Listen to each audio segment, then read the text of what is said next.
کو شرائط پر امن فراہم کیا جاتا ہے؟ کیا کسی شہری کو اگر مگر کے ذریعے سے امن فراہم کیا جاتا ہے؟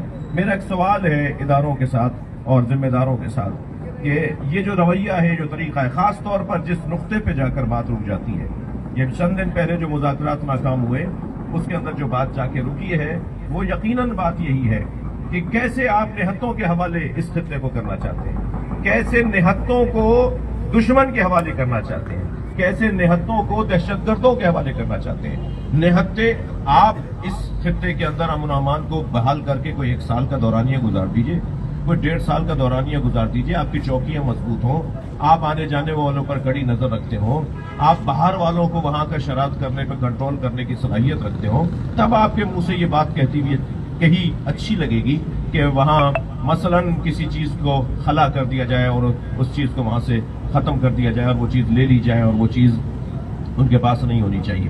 تو میرا سوال یہ ہے کہ یہ کب تک ہوگا اور یہ کیسے ممکن ہے کہ جو آپ چاہ رہے ہیں، جو بار بار رکاوٹ آ رہی ہے؟ اچھا، یہ مسئلہ صرف شیعوں کا نہیں ہے، وہاں کا سنی بھی اس بات سے پریشان ہے۔ یاد رہے کہ یہ جو دہشت گرد ہوتے ہیں، نہ یہ سنی ہوتے ہیں نہ یہ شیعہ ہوتے ہیں، دہشت گردی خود ایک مذہب ہے، ایک مائنڈ سیٹ ہے، ایک دیوانگی ہے، ایک پاگل پن ہے، ایک الجھن ہے، ایک بدلہ لینے کی اور جذباتیت کا غلبہ ہے۔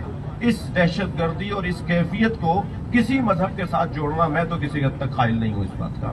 یہ بات بہت روشن ہے کہ ان لوگوں کے درمیان کچھ ذرا زیادہ آسانی کے ساتھ یہ بات ڈال دی جاتی ہے کہ جنہیں تشیع کا تعارف نہیں ہے، جن کے بڑوں نے، جن کے بزرگوں نے شیعوں کے لیے ان کے ذہنوں میں خیال ڈال دیا ہے، ایک تصور ڈال دیا ہے۔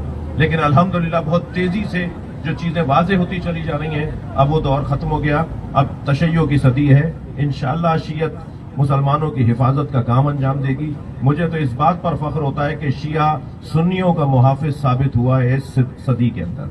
ہم پوری دنیا کے سنیوں کے محافظ ثابت ہوئے ہیں۔